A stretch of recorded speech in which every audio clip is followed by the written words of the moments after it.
स्वागत है भाई आप सभी लोग का एक नए दिन में, एक नई वीडियो में और एक नई सीरीज़ में। ऑस्ट्रेलिया सीरीज़ ख़त्म होने के बाद आपने देखी होगी लीबिया सीरीज़, और अब हम जा रहे हैं भाई यूरोप घूमने। तो यूरोप में सबसे पहले हम जा रहे हैं भाई स्विट्ज़रलैंड। हम क्यों कह रहा हूँ, क्योंकि मैं इस बार जा रहा हूँ अपनी वाइफ के साथ, और अभी कुछ भी प्लानिंग डिसाइड नहीं करे भाई कि कहाँ जाना है। वैसे हमारा मन में बताऊँ फिनलैंड जाने का था, पर बात क्या हुई कि जो वाइफ का वीज़ा है ना वो स्विट्ज़रलैंड से आया है। तो मैंने सोचा भाई फिनलैंड से आने जाने की टिकटें कराऊंगा। रोवानी में जाने का था वो, सेंटा क्लॉज विलेज वगैरह। तो मैंने कहा यार क्या पता इमिग्रेशन पे दिक्कत कर दें, फिनलैंड में दिक्कत कर दें, या फिर स्विट्ज़रलैंड में कर दें, या फिर इंडिया के एयरपोर्ट पे दिक्कत कर दें। तो मैंने कहा आने जाने की टिकट कराओ ज़्यूरिख से, एंट्री एग्ज़िट, ताकि कोई दिक्कत ना करे, और अंदर ही अंदर घूम लो। शेंगन में किसको क्या पता चल रहा है। तो अभी हमारी थी फ़्लाइट दिल्ली से अबू धाबी से अब है ज़्यूरिख की फ़्लाइट। वैसे तो भाई दिल्ली से डायरेक्ट फ़्लाइट चलती है, ज़्यूरिख की एयर इंडिया भी ऑपरेट करता है, प्लस स्विस एयर भी ऑपरेट करती है। स्विस एयर थोड़ी महंगी आ रही थी, एयर इंडिया का थोड़ा टाइमिंग वियर्ड था, क्योंकि एयर इंडिया थी सुबह 11 बजे चल के भाई शाम को 6 बजे पहुँचाती है। उसमें क्या होता है कि भाई आपका पूरे का पूरा दिन वेस्ट हो जाता है। पर एतिहाद का क्या था, सुबह 4 बजे चलती है इंडिया से, यहाँ पे स्टॉप लेके भी 12 बजे आपको ज़्यूरिख पहुँचा देती है। तो उसमें क्या होता है, थोड़ा दिन सा बच जाता है। तो मैंने कहा भाई इससे अच्छा एतिहाद से लेते हैं। एतिहाद एयर इंडिया से थोड़ी महंगी आ रही थी, 1-2 हज़ार रुपये, पर मैंने कहा एतिहाद से लेते हैं, दिन अपना बच जाएगा वहाँ पे, चाहे आधा ही दिन क्यों ना बचे, पर कुछ ना कुछ घूमने को मिल जाएगा। ये आ गया भाई अपना गेट C30।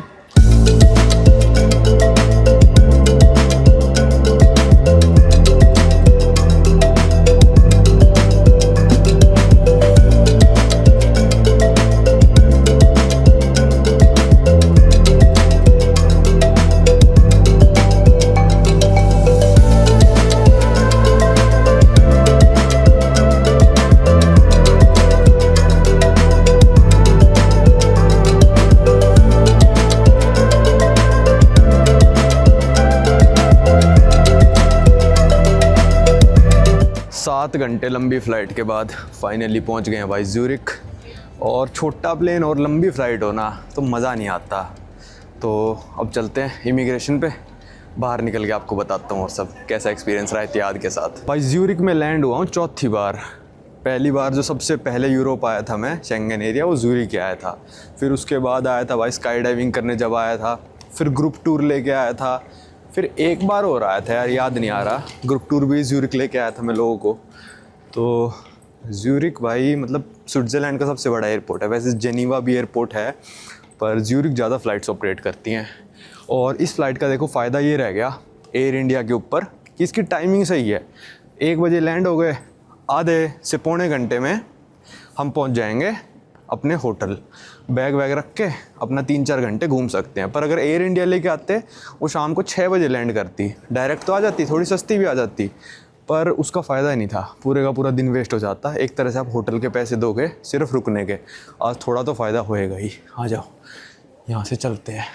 चलो भाई सब हो गया अपना कस्टम इमिग्रेशन ये वो, फाइनली बाहर निकलते हैं ज़्यूरिख में।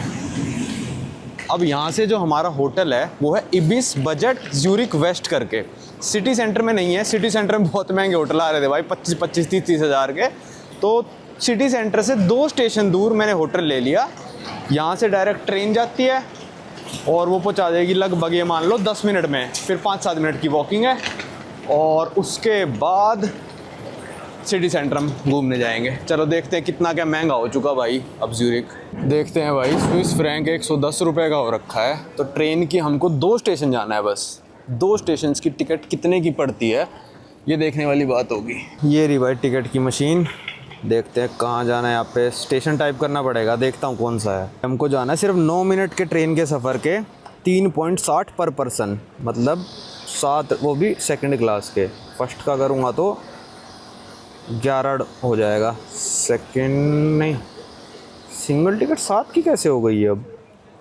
अच्छा ये हाफ फेयर है, 700 रुपये की एक टिकट है यहाँ से जाने की भाई, 300 की नहीं है, 700 की है। 2 करूँगा 14 फ्रैंक हो गया, मतलब 1600 रुपये जाने के लगेंगे। लो भाई स्विट्ज़रलैंड की महंगाई में आपका स्वागत है। 1600 रुपये 9 मिनट के ट्रेन राइड के 2 बंदों के, पर मिनट 100 रुपये पड़ रहा है। लो अब इस टिकट का ऐसा है कि भाई आप कहीं पे भी जा सकते हो। ये 2:01 से लेकर 3:01 तक, ये 2 जोन्स लिखे हैं। अगर सिटी सेंटर तक भी जाना हो, 5-6 स्टेशन एक्स्ट्रा, तो आप जा सकते हो। सेकंड क्लास की 7 की है, फर्स्ट क्लास की 12 की थी। ये आ गई भाई ट्रेन अपनी, और यहाँ से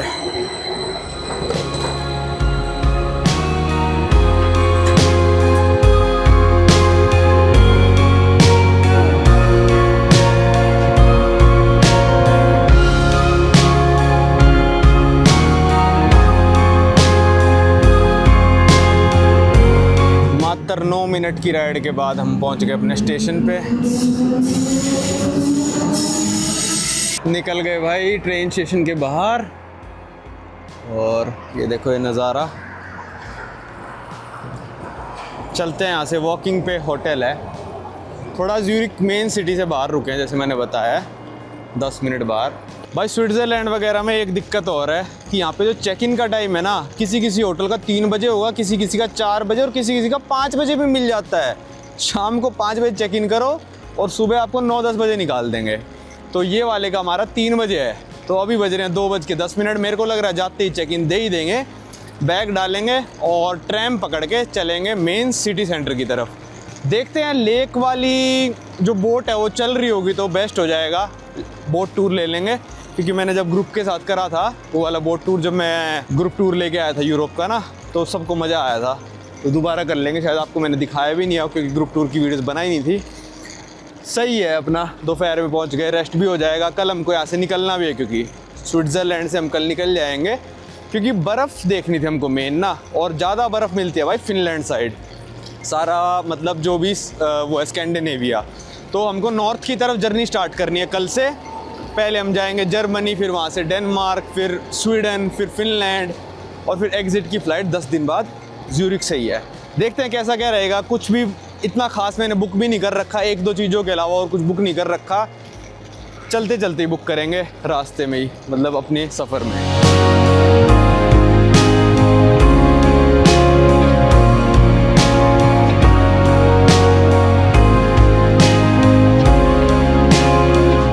सोच समझने के बाद मैंने प्लान बनाया, क्योंकि छुट्टियां थी सिर्फ 10 दिन की। तो मैंने सोचा यार स्विट्ज़रलैंड घूमें, ऑस्ट्रिया घूमें, स्विट्ज़रलैंड के आसपास के देश घूमें, फिनलैंड में ही बर्फ़ मिलनी है भाई, ठीक है। तो यार ऐसा लग रहा था कि ज्यूरिख से जाएंगे फिनलैंड कैसे ना कैसे, ट्रेन लेके, फिर फिनलैंड से वापस आना पड़ेगा फ़्लाइट लेके, ज्यूरिख से फ़्लाइट लेने के लिए। वैसे अगर मेरे को अकेले आना होता तो मैं ऐसे ही करता भाई, ज्यूरिख की 1 वे टिकट करा के और फिर अपना फिनलैंड से वापसी करा लेता, पर वो वीज़ा पहला था वाइफ का। तो मैंने सोचा भाई क्यों फालतू में पंगे लेने, स्विट्ज़रलैंड से एंट्री एग्जिट दिखा देते हैं और ज़्यादा दिक्कत नहीं होएगी। तो यहाँ पे भाई एक भी सवाल नहीं पूछा हमसे। इंडिया में भाई रिटर्न टिकट तक नहीं पूछी, गए लो जी बोर्डिंग पास पकड़ो, ना होटल बुकिंग ना कुछ। यहाँ पे भी एक भी सवाल नहीं पूछा, अपनी फ़ोटो खिंचाओ, फिंगरप्रिंट दो और चलते बनो। तो क्या पता मैं ना भी करता तो रिटर्न टिकट चल जाता काम। चलो कोई नहीं, वैसे सस्ती पड़ी है ज्यूरिख से रिटर्न टिकट। अब प्लान है कि रोवानीमी तक जाएंगे, मतलब यहाँ से कितना 2-2.5 हज़ार किलोमीटर दूर है, और फिर जब वो घूम लेंगे तो रोवानीमी से फ़्लाइट लेके ज्यूरिख आ जाएंगे और ज्यूरिख से वापस इंडिया। चलो यहाँ पे कहीं पे है अपना इबिस होटल आने वाला है, वो आ गया, ये आ गया अपना इबिस होटल। तो इबिस पे आ गए ज्यूरिख सिटी वेस्ट वाले में।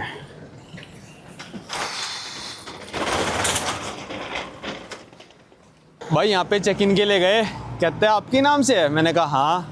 फिर थोड़ी देर बाद बोला सर आपकी बुकिंग ना इबिस बजट में है। इबिस की भी 2 ब्रांचेज है भाई, मैं तो रुकता नहीं होटल्स में इतना, तो इबिस बजट मतलब शायद सस्ते वाला होगा थोड़ा। तो सस्ते वाला यहाँ पे पता है कितने का पड़ा है, एक रात का 13,000 रुपये का। ये स्विट्ज़रलैंड है, और अगर सिटी सेंटर में आप लोग हैं तो 20 से 25,000 मतलब सबसे नॉर्मल होटल पड़ेगा। तो मैंने सोचा भाई क्या ही करना है, बैग डालेंगे, जाएंगे घूमने, 8-9 बजे रात को आएंगे, सो जाएंगे, अगले दिन फिर सुबह 7-8 बजे निकल जाना है। तो फिर फ़ायदा नहीं है ज़्यादा महंगा लेने का। ये तो टिप मैं सबको ही देता हूँ, होटल मतलब खर्चा करो, पर तब खर्चा करो कि मान लो आप पाम एटलांटिस में ही रुक रहे हो, कि होटल ही बहुत शानदार है। नॉर्मल होटल ज़्यादा महंगा लेने का कोई फ़ायदा नहीं रहता, या फिर आपके पास बहुत ही पैसे हो फिर तो भाई क्या ही कहने उस चीज़ के। चलो इबिस बजट में चलते हैं भाई। अब ये इसके साइड में ही था इबिस बजट, ब्लू कलर का लोगो है, इबिस का लाल रंग का है।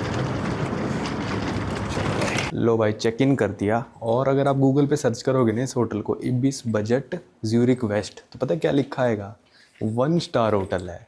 तो 1 स्टार होटल हम देखते हैं कि भाई स्विट्ज़रलैंड में 1 स्टार होटल कैसे होते हैं। ये देखो, 1 स्टार होटल का दरवाज़ा तो खुल गया। ये देखो भाई, ये है स्विट्ज़रलैंड का 1 स्टार होटल। एक डबल बेड है, शावर है ये, ठीक है। ये अपना वैनिटी टाइप आ गया, बस इसके अलावा कुछ भी नहीं है, ना कोई केटल ना कुछ भी नहीं है। 1 स्टार होटल है ये। 13,000 तो ऑनलाइन पे करे, 7 फ्रैंक अभी इन्होंने हमसे और ले लिए सिटी टैक्स के। ये वो सामने जो था वो था इबिस, वो 3 स्टार कहते हैं। इबिस बजट को भाई 1 स्टार होटल आप इमेजिन करो कैसा होता है। आज मैंने एक नई चीज़ देखी, वैसे काफ़ी सारी एयरलाइन ना एमिनिटी किट देती हैं आपको। बिजनेस क्लास में तो हर बारी मिलती है, इकोनॉमी में मिलती है जब आपकी लंबी फ्लाइट होती है और अच्छी एयरलाइन होती है, 8-10 घंटे की फ्लाइट होगी तो टूथब्रश, टूथपेस्ट, सॉक्स और आई मास्क देते हैं। तो आज एतिहाद का ऐसा किट मिला था हमको, ठीक है, इकोनॉमी में आए हम। तो ये देखो, इसमें ये था आई मास्क आपका, ये काफ़ी काम आया। पर मैं अंदर फील कर रहा हूँ यहाँ पे कुछ था ही नहीं। फिर मैंने देखा यार, ये तो पूरा ऐसे निकल के, ये देखो पेस्ट, ये पेस्ट निकली, ठीक है। ये देखो भाई, ये पूरा आपका बैग बन गया। एतिहाद वालों ने देखो इसको बैग बना दिया, एतिहाद एयरवेज के लोगों हैं, ये बैग बन गया पूरे का पूरा। इसके अंदर आप अपनी चीज़ें डाल सकते हो, इस पूरे का पूरा बैग बन गया। देखो, इसको अंदर भी कर सकते हैं, तो मतलब ड्यूअल पर्पज़ का हो गया। जरूरी नहीं है सब लोग एमिनिटी किट यूज़ ही करें। तो एतिहाद एयरवेज ने ये करा, ये मैंने नया देखा है। इस ट्रिप पे वीडियोस में आपको एक नई चीज़ देखने को मिलेगी, वो होगा भाई, जिस भी देश में या फिर सिटी हम चेंज करेंगे, वहाँ के पानी का हम TDS नापेंगे, जो भी टैप से आएगा, ठीक है। और मैं लेके आया हूँ अपने साथ, पानी नाप लिया, पानी कितना प्योर है। और मैं लेके आ गया भाई AQI मीटर। मैं अपने घर का AQI नाप के आया था चलने से पहले, मतलब लगभग 12 बजे घर से निकले थे, तब तो 500 के करीब AQI था, 500 तक ही नाप सकता है ये। 8 बजे मैंने नापा था तो 350 के करीब आ रहा था। और जो मेरे घर में टैप वाटर आ रहा था उसका TDS आ रहा था लगभग 170 के करीब, 150 से 170 के करीब में रेंज करता है। अगर 50 से 150 के बीच में TDS लेवल होता है तो फिर वो पानी ड्रिंकेबल माना जाता है। और जो मेरे घर में RO लगा हुआ है, जो लगभग सभी के घरों में मिलेगा आजकल इंडिया में, उसका जब हमने TDS नापा था तो 20 आ रहा था। अभी हम आ गए हैं ज्यूरिक में, स्विट्जरलैंड में। इसको ऑन करने का हो चुका है भाई टाइम। मेरे रूम में ही 200-300 AQI रहता था, मैंने वहां से विंडो खोल दी है। विंडो के पास मैं इसको रखता हूं और आपको दिखाता हूं यहाँ का AQI कितना है। फिर टॉयलेट में से पानी भरते हैं और जो सिंक है उसमें से देखेंगे उसके पानी का TDS लेवल क्या आता है, क्योंकि कहते हैं भाई स्विट्जरलैंड में हवा इतनी प्योर है, पानी इतना प्योर है। तो भाई आज मैं 2 गैजेट खरीद के भी ले आई। ये AQI मीटर भाई 4,500 रुपये का पड़ा। और आखिरी दिन मैंने एक दुकान में फ़ोन करके मंगाया, पोर्टर वोटर के भी देने पड़े, 5,000 रुपये का। तो ये AQI मीटर लेके आया हूँ मैं। ये बहुत सस्ता आता है, 200-300 रुपये का आता है, ठीक है। चलो नापते हैं और फिर चलते हैं सिटी सेंटर। करते हैं AQI मीटर को ऑन। 3 बार टू टू टू कर दी इसने, 2। यहाँ विंडो खोल रखी है मैंने, बाहर भी ले जाऊँगा मैं, टाइम जब मिलेगा रेलवे स्टेशन में भी नाप लेंगे। 2 से आगे बढ़ ले भाई, 3, 10, 11, थोड़ा ट्रैफिक 20 हो गया। देखो ऐसा नहीं है कि यहाँ पे भी ज्यूरिक में आ गए तो भाई 1-2 AQI मिलता है। 25, 28, 30। चलो इसको थोड़ी देर यहाँ रखते हैं और देखते हैं कितना बढ़ता है, तब तक हम नापते हैं पानी का TDS। पर मेरे को लग रहा है 50 से ऊपर तो नहीं जाएगा। पर देख लो स्विट्जरलैंड में आके भी 32 तो हो ही रहा है। भाई मेरी वाइफ कह रही थी पानी पीना है, तो जो भी ग्रुप टूर में भी आते हैं ना लोग, जापान लेके जाता हूँ या फिर यूरोप में, कहता हूँ भाई आप कहीं से भी भर लो, चाहे टॉयलेट से भर लो, सिंक से भर लो, किचन से भर लो, कोई पानी भर लो, सारे पानी ड्रिंकेबल होते हैं। आज हमारे पास मीटर भी है भाई, ठीक है। टेस्ट से क्या पता चलेगा, यहाँ से पानी भरते हैं आपके सामने और TDS मीटर पे लेवल देखते हैं कितना आता है। ये कर दिया भाई TDS मीटर ऑन, 0-0 दिखा रहा है रीडिंग। यहाँ पे हमने खोला टैप, ठंडे की तरफ खोलेंगे, ये हमने भर दिया इसमें पानी। और जनरली अगर मैं आऊँगा स्विट्जरलैंड तो भाई ये पानी पीऊँगा। 165 भाई, कहते हैं कि स्विट्जरलैंड का पानी इतना प्योर है, ड्रिंकेबल है। 165 इसका आ रहा है, जबकि मेरे घर में 170 आ रहा था। फिर तो भाई हरियाणा के म्यूनसिपैलिटी से ही है स्विट्जरलैंड से। तो इसको मैं होल्ड कर दूं, 1 सेकेंड, होल्ड कैसे होएगा ये, देखो भाई 164 आ रहा है टैप में से पानी, 50 से 150 कोई कहते हैं ड्रिंकेबल। अभी एक दो जगह और टेस्ट कर लेंगे, अभी तो इस होटल में करा है। भाई स्विट्ज़रलैंड के इबिस बजट होटल का तो पानी फेल हो गया। जो वाटर फाउंटेन होते हैं स्विट्ज़रलैंड में कहते हैं भाई वो भी ड्रिंकेबल होते हैं, ठीक है। तो उन वाटर फाउंटेन से भर के भी TDS मीटर पे नाप लेंगे कितना क्या आने लग रहा है। पर भाई AQI में पास हो गया स्विट्ज़रलैंड। AQI जो रूम के अंदर का आने लग रहा है वो 37-38 आने लग रहा है। दोपहर के लगभग 3 बज रहे हैं, 40 भी हो गया, क्या पता बाहर यार 50 भी हो। नहीं 38 वापस से हो गया। और PM 2.5 का लेवल है 28। चलो कल रेलवे स्टेशन पे और नापेंगे। चेक इन अपना कर दिया है और अब चलते हैं हम यहाँ से ट्रैम का वो रहा स्टेशन, ट्रैम लेके सिटी सेंटर। पहले खाना खाते हैं कुछ। भाई यहाँ पे हम ट्रैम की ले रहे हैं 2 टिकट और एक टिकट है लगभग 9 स्विस फ्रैंक की। पर आगे कैसे जाना है अब इसमें समझ ही नहीं आ रहा। सेवरल टिकट्स ओके ओके कर तो रहा हूँ, आगे कैसे जाना है अब इसमें। भाई सीधा ही यहाँ पे कह रहा है कार्ड टैप कर दो भाई साहब। वो हमको दिखानी, ट्रैम आ चुकी है और ये निकल ही जाएगी।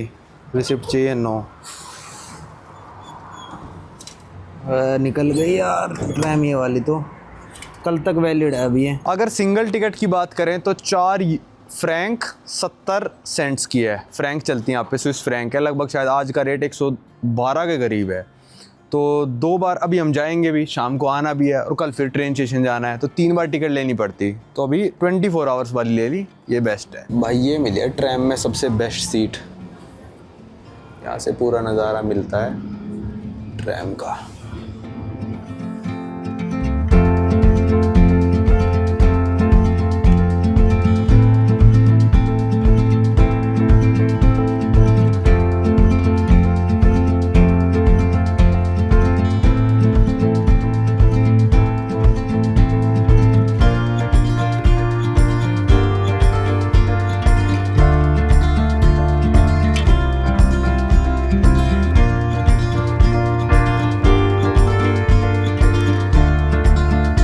लो भाई यहाँ पे उतर गए और ये आ गया अपना सरवणा भवन। मैंने कहा इंडियन रेस्टोरेंट पे दिमाग नहीं लगाता हूँ, कह ये भी इंडियन ही है, साउथ इंडियन है, मतलब चेन ब्रांचेज है ना, तो अच्छा ही खाना देंगे। बहुत तो भूख लगी हुई है भाई, काफ़ी बड़ा है यार ये वाला ना। चलो चलते हैं अंदर। तो मैं सोच रहा हूँ 14 इडली जो आती है ना छोटी छोटी, बहुत मस्त होती हैं। 18 फ्रैंक की, मतलब 2000 रुपये के लगभग की हो जाएंगी। और मतलब 2000 से कम की तो कोई डिश है नहीं, मेरे को तो ऐसा कुछ दिख नहीं रहा कि 2000 से कम की कुछ भी हो। 2000 से ऊपर ही है बल्कि। भाई ये आ गया अपना 14 छोटी छोटी इडली आई थी, उसके ऊपर मैंने सांभर डाल दिया। फिर याद आया कि भाई वीडियो भी तो बनानी है। इतनी इतनी इडली आती हैं भाई, ये देखो। और ये आई है आपकी एक आलू पराठा मंगाया था, मेरा भी मन कर रहा है अब तो आलू पराठा खाने का।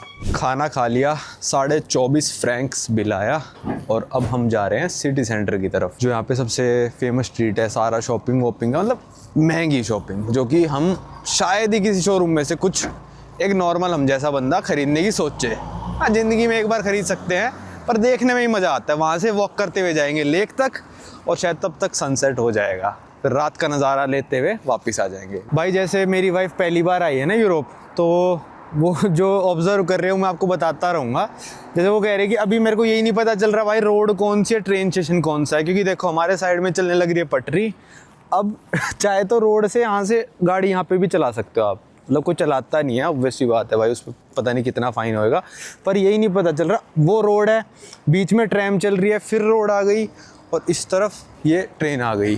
तो मतलब कोई दरवाज़ा नहीं है ट्रेन स्टेशन के लिए, ना कुछ है, सीधा ही मतलब ट्रैम है, फिर रोड है, फिर ट्रेन स्टेशन है। तो ये मैं तो 3-4 बार देख चुका हूँ, एक नए ट्रैवलर के पर्सपेक्टिव से बता रहा था मैं।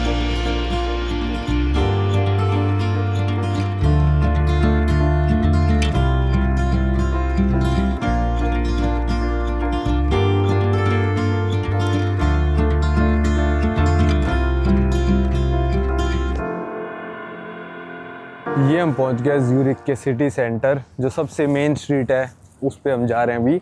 उस स्ट्रीट का नाम है बानोफ स्ट्रासे। मेरे को तो लग रहा है कि भाई उसका स्टेशन स्ट्रीट कुछ ऐसा आएगा, क्योंकि ये बानोफ का मतलब तो ट्रेन स्टेशन होता है, इतना मेरे को पता है। कितनी शांति है भाई, देखो सिर्फ मैं ही बोल रहा हूँ और कोई बंदा मतलब आवाज़ तक नहीं आ रही किसी की चलते चलते भी। ये देखो पूरी ऊपर लाइटिंग है, शायद ये रात को जले लाइटिंग, कह नहीं सकते। ये ऊपर क्रिसमस वगैरह के टाइम पे तो अच्छी खासी चलती, क्रिसमस तो गए हुए बहुत दिन हो गए। ये मेन स्ट्रीट चलने लग रही है, ये सब आगे भाई महंगे महंगे शोरूम, रोलेक्स, ओमेगा, पीछे भी सारे चले गए महंगे महंगे। और सामने बिल्कुल चलते रहेंगे हम, तो वो सामने जो नहीं दिख रहा कुछ भी, वो लेक है, वहाँ जा रहे हैं वॉक करके। अब सबसे पहले मैं आया था स्विट्ज़रलैंड भाई 2021 में, ठीक है, इसी समय में आया था जनवरी में, और आज है 2026, जनवरी चल रहा है, 5 साल हो गए। और जब मैं आया था तब यार स्विस फ्रैंक का रेट था शायद कुछ 90 या उससे भी कम था, थोड़ा 87 88 शायद कुछ ऐसा था, क्योंकि मैंने 200 फ्रैंक का नोट निकाला था और मैंने स्टोरी डाली थी कि ये एक नोट 17,000 रुपये का है, ठीक है। और आज स्विस फ्रैंक का रेट है भाई 114 रुपये, मतलब वही नोट आज की तारीख में हो गया कुछ 114 22,800 रुपये का, 5,000 उस नोट की कीमत बढ़ गई। और दुनिया का सबसे महंगा जो नोट है, मतलब सबसे ज़्यादा हाई वैल्यू का नोट है, वो स्विस फ्रैंक का ही है, जो कि है 1000 फ्रैंक का एक नोट आता है, जिसकी वैल्यू हो गई भाई 1,14,000 रुपये।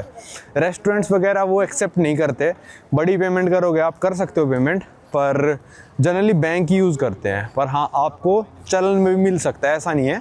200 वाला तो बहुत कॉमन है, उसके ऊपर जो 1000 वाला है पर्पल कलर का है, वो मिल भी सकता है, नहीं भी मिल सकता, मैंने आज तक नहीं देखा। क्योंकि सबसे बड़ा जो यूरो का नोट है वो 500 यूरो का है, जिसकी आज की तारीख में वैल्यू हो जाएगी लगभग 52,000 रुपये करीब, क्योंकि यूरो 105 का रह गया। जब मैं आया था ना स्विट्ज़रलैंड सबसे पहले, तो यूरो से सस्ता होता था स्विस फ्रैंक। यहाँ पे सब यूरो और स्विस फ्रैंक का जो प्राइस लिखा होता था ना, रेस्टोरेंट्स में कहीं पे भी शॉपिंग करने जाओगे तो सेम होता था, मतलब मान लो 50 फ्रैंक की कोई चीज़ थी तो 50 यूरो की मिलती थी। पर अब डिफरेंस बहुत ज़्यादा हो गया, 1 यूरो हो गया 105 रुपये का और स्विस फ्रैंक हो गया भाई 114 रुपये का, 10 रुपये का फ़र्क पड़ गया, मतलब 10% का फ़र्क पड़ गया। तो अब काफ़ी फ़र्क दिखने लग गया है। तो यूरो वालों ने तो अपना भाई 500 यूरो का नोट ना आम जनता के लिए बंद कर दिया, वो सिर्फ बैंक्स यूज़ करते हैं लेन देन में और उसको विड्रॉल से हटा रहे हैं। पर स्विस फ्रैंक्स ने अपना बंद नहीं करा है 1000 फ्रैंक का नोट, वो आज भी आम बंदा यूज़ कर सकता है। इसी स्ट्रीट पे हैं भाई सारे फेमस बैंक्स, जिसको कहते हैं स्विस बैंक्स। स्विस बैंक्स करके कोई बैंक नहीं है यार, स्विट्ज़रलैंड के अपने बैंक्स हैं। एक बहुत फेमस है UBS बैंक है, आप चाहो तो आगे खाता खुलवा सकते हो भाई उसमें, पर कुछ उसमें वो है कि ना आपको इतना नेटवर्थ होना पड़ेगा, तब शायद आप खुलवा सकते हो। चल रहे हैं लेक तक, अभी शायद 15 से 20 मिनट में सनसेट होने वाला है। बिल्कुल स्लो लाइफ चलती है यूरोपियन देशों में ना, सर्दियों में लोग ज़्यादा बाहर घूमना पसंद नहीं करते। हमको तो पसंद आती है क्योंकि भाई दिल्ली वगैरह में गर्मी होती है ना, तो हमको तो पसंद आती है। पर यहाँ पे चहल पहल जो समर्स में मिलेगी, ये आ गया भाई कहते कहते UBS, ये इनका काफ़ी बड़ा बैंक है।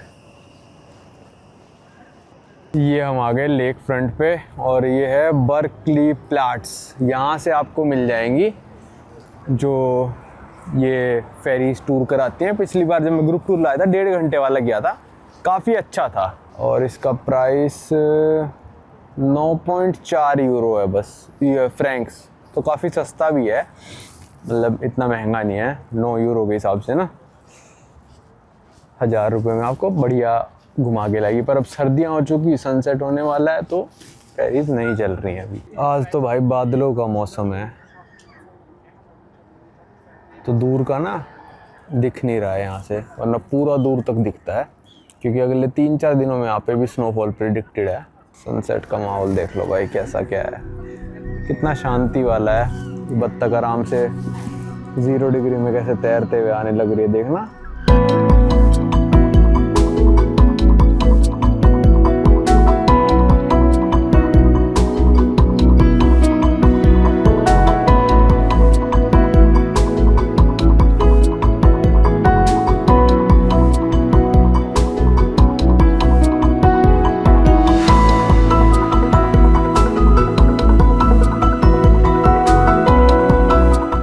लेक से घूमते घूमते हम आ गए थे इस चर्च पे। जब सबसे पहले आया था मैं इस चर्च पे, शायद ऊपर भी गया था मैं, नहीं इसके ऊपर गया नहीं था, क्योंकि यहाँ पे था कि चर्च के अंदर घुसने की भी फीस थी। मैंने कहा भाई धार्मिक जगह पे फीस तो नहीं रखनी चाहिए, तो मैं गया ही नहीं था यहाँ पे।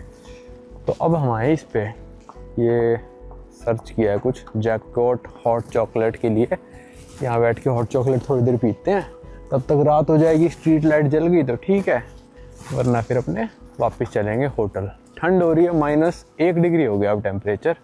और यहाँ पे एक ये स्क्वायर सा भी आ गया है, बहुत सुंदर सा। ये देखो भाई, मैं बता रहा था ना, सर्दियों में यूरोप में ना लोग भाई घर में दुबक के बैठते हैं।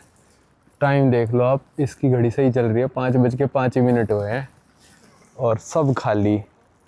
यहाँ पे ओहो, ये तो बहुत ही सुंदर प्यारी सी सड़क है, इस पे भी मैं पहले आ रखा हूँ। अच्छा लग रहा है काफ़ी। देखो बिल्कुल खाली खाली यार, जैसे कि सब बंद हो गया हो। ये जो जैकपॉट का स्टोर था ना, इस पे ऐसा लिखा था हॉट चॉकलेट एरिया। मेरे को लगा हॉट चॉकलेट बेचता होगा, पर यार ये सिर्फ चॉकलेट बेचते हैं। अंदर चॉकलेट की दुकान है। कोई नहीं, पतली पतली गलियों में चलते हैं, कोई ना कोई दुकान वहाँ पे हॉट चॉकलेट की मिल ही जाएगी। भाई हॉट चॉकलेट की तलाश करते करते सारी पतली गलियाँ भी नाप दी, पर ऐसा कुछ खास मिला नहीं। अब एक जा रहे हैं, यहाँ से 250 मीटर दूर है, कैफ़े एंड कॉन्डेरिया 1842 करके कोई दुकान है, कोई कैफ़े है मतलब, उस पर जा रहे हैं। वो कहते हैं अच्छी हॉट चॉकलेट बनाते हैं। चलो 200 मीटर और सही। थोड़ी ठंड तो हो रखी है, पर ब्रिज देखो कितना अच्छा लग रहा है। कैनाल पार करके इस तरफ आए ना, यहाँ तो और मस्त है यार। अब तो थोड़ा आपको कलर दिख नहीं रहे होंगे, पर बहुत ही बढ़िया स्ट्रीट आ गई भाई। ढूंढते ढूंढते मिल गया, कैफ़े कॉन्डिटोरी। चलो आ जाओ भाई। यहाँ पे पूरा ओल्ड थीम में रेस्टोरेंट बना रखा है। रेस्टोरेंट में आपको जाते हुए दिखाऊंगा। ये देखो भाई, ये चाय लाते आई है और ये आई है हॉट चॉकलेट विद सिनेमन। ये है 9.5 फ्रैंक की और ये है कुछ 8 फ्रैंक की। चीनी देखो, एक दे के गए हैं भाई बस। और ये 2 छोटे छोटे गिलास आए हैं पानी के। ये क्यों आए मेरे को नहीं समझ में आ रहा, इतने गिलास आए हैं, पानी है जिसमें। और दोनों चीज़ों के साथ ये छोटा छोटा बिस्किट भी दिया है भाई। ये देखो, ऐसी ऐसी टेबल्स थी और बिल्कुल पुराने ज़माने का फील बना रखा था पूरे कैफ़े में ना। कॉफ़ी पी ली, चाय लाते पी ली, दोनों ही चीज़ बढ़िया थी। बिल आया 17.5 फ्रैंक का, तो इस रेस्टोरेंट के हिसाब से काफ़ी सही था, क्योंकि और जगह भी देखा था ना तो 6-7 फ्रैंक से कम तो कोई भी कॉफ़ी वगैरह यहाँ पे नहीं मिलती। मतलब 5 तो बिल्कुल ही मिनिमम है। यहाँ पे भी सस्ती वाली 5-6 फ्रैंक की थी। हॉट चॉकलेट थोड़ी महंगी थी। चलते हैं भाई वापस अपने होटल अब, और शाम के बज गए हैं 6, सुबह हमको जल्दी निकलना है। ये आ गई भाई अपने ट्रैम, जो कि हमको सीधा अपने होटल के बाहर उतार देगी। चलो भाई, वीडियो को रखते हैं यहीं तक। हम वापस पहुंच गए अपने होटल। कल सुबह यहाँ से निकलना है भाई हमको हैम्बर्ग जर्मनी के लिए।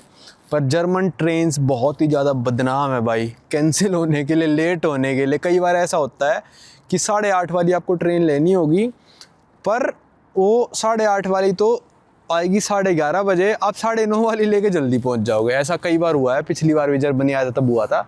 देखते हैं क्या होता है। इसलिए मैंने कुछ भी बुकिंग वगैरह करा नहीं रखी, क्योंकि कुछ नहीं पता, अभी बर्फ़ का सीज़न है, कहीं पे ज़्यादा स्नोफॉल हो जाए, ट्रेन व्रेन कैंसिल हो जाए। कल की कल देखते हैं। अब चलते हैं, अपना होटल आ गया था इबिस, चलते हैं भाई।